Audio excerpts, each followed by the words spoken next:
Hello, my name is NJ Franco, and today I'm giving my thoughts on the Path to Villainy by S.L. Rowland.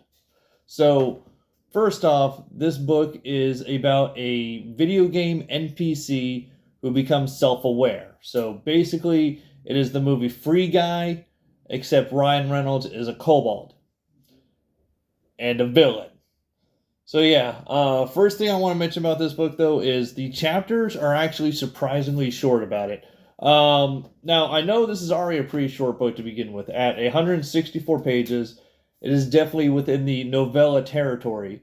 But I was just surprised how short the chapters were, which actually is a good thing for me because I don't like stopping in the middle of a chapter, so it gave me pretty much a guarantee of finding a good stopping point as I read the book before I need to move on to something else like that. Because, like I said, I hate stopping in the middle of a chapter. I'm sure most people do.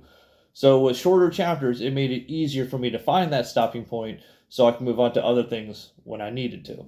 Now, with a title like Path to Villainy, would I call Wit, the main character, a villain? Initially, no. At first, I saw like what he was doing, trying to get like revenge on being mistreated by the players or the heroes of the game. And at first, I was like, you know what? I don't blame Wit at all. Okay, his actions are totally justified.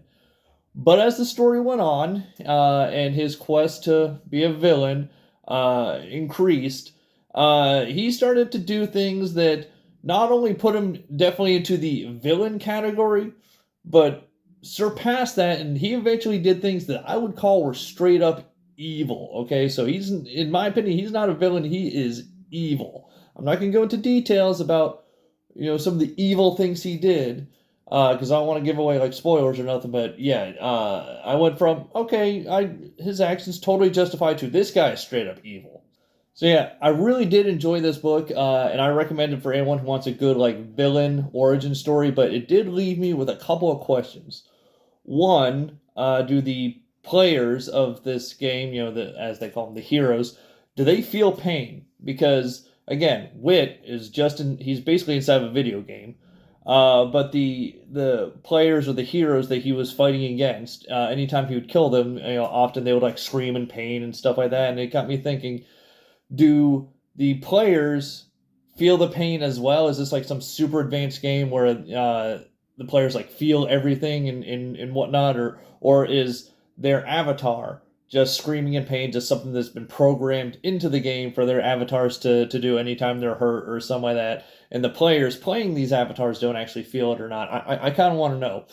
Also, speaking about it being a video game and there being video game programmers, um, are the video game programmers sort of like the gods of this realm? And it makes me wonder, why didn't the gods like, or the video game programmers like intervene or something like that? Because I'm sure word had to get out, all these players talking about this rogue kobold going and killing everyone out of revenge and whatnot. I'm sure it had to have gotten back to the video game programmers.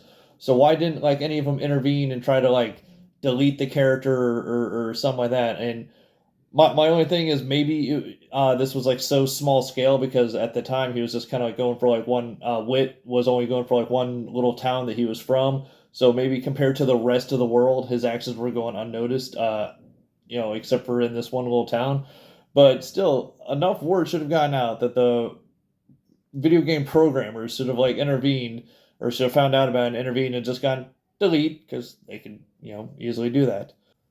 So the last thing I want to say, the only complaint that I really have about it is that there isn't a sequel. This is one of those books where I'm like, I finished it and I'm like, I want more. There's got to be more to this story.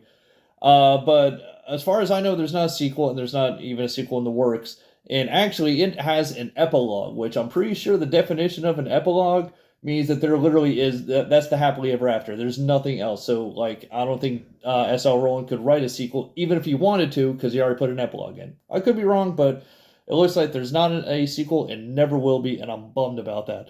But anyway, so that's it for me. If you are just really interested in a villain origin story, I highly recommend you check this out. I'll go ahead and put a link to where you can find it on Amazon if you're interested in buying it. And thank you for watching.